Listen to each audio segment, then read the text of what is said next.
Question 2. So you have an ideal monoatomic gas, and it expands reversibly, and I switched it because it has to be and reversibly. Otherwise, if it was not reversibly, it would have to at least indicate what the final pressure is. Like what pressure did it expand against? So it's isothermally. Calculate all of the usual suspects. So, as usual, the place to start with this would be a picture. So, initially, you have a volume of 8.56 and it expands. So, you'd have some sort of smaller volume. And if it's expanding, it's almost, and it's reversible, you got a pile of sand. So, you're going to take some of the sand off. And it gets to, let's just say, a smaller pile of sand. Oops.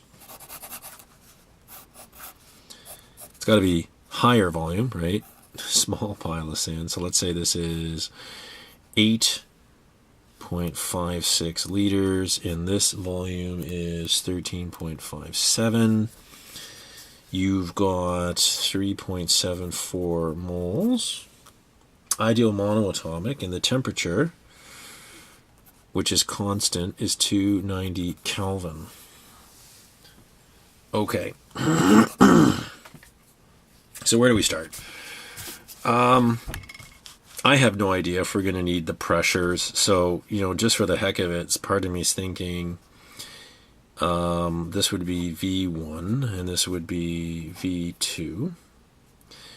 So P1 would be the number of moles RT divided by the first volume. The P2, if you need it, would be that. So you could calculate that if you needed it. So whatever number you get for that. The other thing that we always notice is whenever it's isothermal and reversible, when you take a grain of sand off and the piston just goes up a tiny little amount, and then you wait.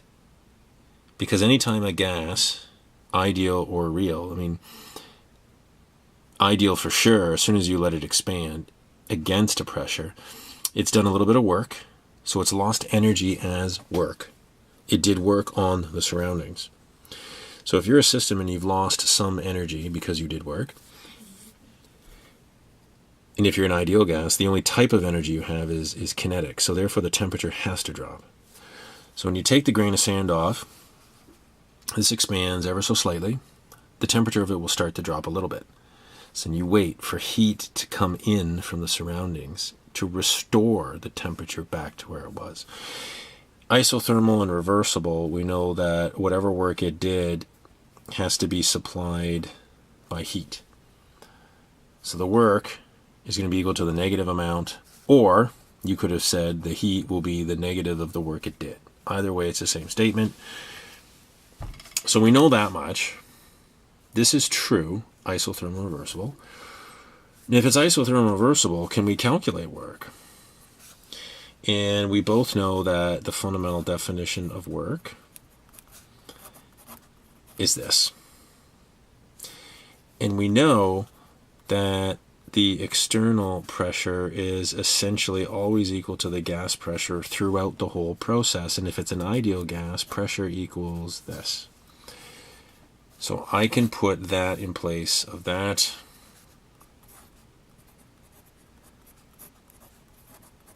And we know that that's the volume of the gas, and that's volume of gas. What's constant is N, R, and T. And it's 1 over V dV. This is V1 to V2. That's ln of V, and subtract that one. This is subtracted from that. So when you integrate it, et voila, the formula that you already have in a box somewhere on your notes. So you can calculate work. You have the temperature, the moles, the two volumes. You calculate work. The heat will be the negative of it. So we have that much, and therefore the first law is always true. If you know Q and you know this, and wait a minute, we already know the answer to this. How do we know that delta U for an ideal gas is always 0? Because the temperature did not change. And this counts for, remember how our first question on the assignment, it was a chemical reaction. And a chemical reaction where bonds are being made and broken, just because the chemical reaction takes place at one temperature, the delta U is not equal to 0. When you have a sample of gas, you're not making or breaking bonds or anything. You're simply changing the volume or pressure or something. But if the temperature of an ideal gas stays the same, there is no net change in the internal energy of that system. So that's true. And the same thing ends up happening. The change in enthalpy is also equal to 0. When there's no change in temperature for an ideal gas. So that's true. So we have that. So now we could look at entropy. And we all know that when you're doing some manipulation to a gas in a piston or something, there's two ways to do it. You can have the entropy as a function of E and T, or you can have the entropy as a function of P and T. You have both of these in your solutions or your student notes. And it turns out, sorry for the yawning, it's getting late. You have a volume change, so it kind of makes sense to me that we just go with this one. So therefore, you look in your notes and you find that the temperature part looks like that for ideal gas, and the volume change one looks like that. So we're going to forget this one for now. You could use it if you want. I'm just getting it out of the way. Going with that one, because this one would give the same answer, but then you got to calculate the pressures. This is 0. There's no temperature change. So I better bring that back into view. So the change in entropy, if I integrate this one, change in entropy will be the integral, and bring the R out front, 1 over V dV. So you're going to get R ln V2 over V1.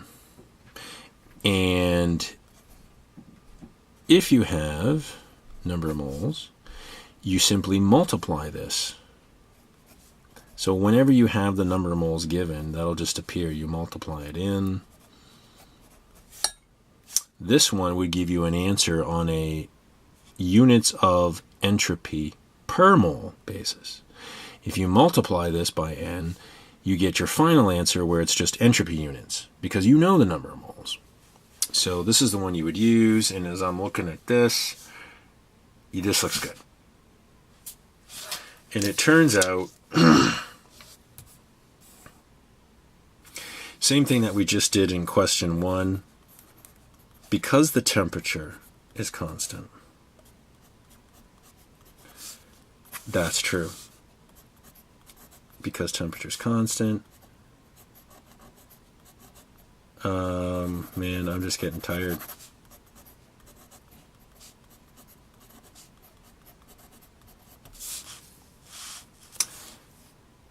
Delta A. And now as far as the rest of the entropies,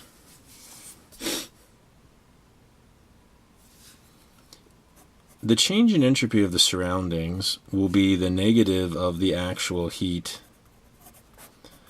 of the process. The actual heat of the process, you would calculate it was equal to the work, but you're going to take the negative of what the heat of the system was up here, divided by the temperature of the surroundings, which in this case was 290, so you'll have that, and then this one is obviously adding the system and the surroundings. That will work. And that does it for question 2.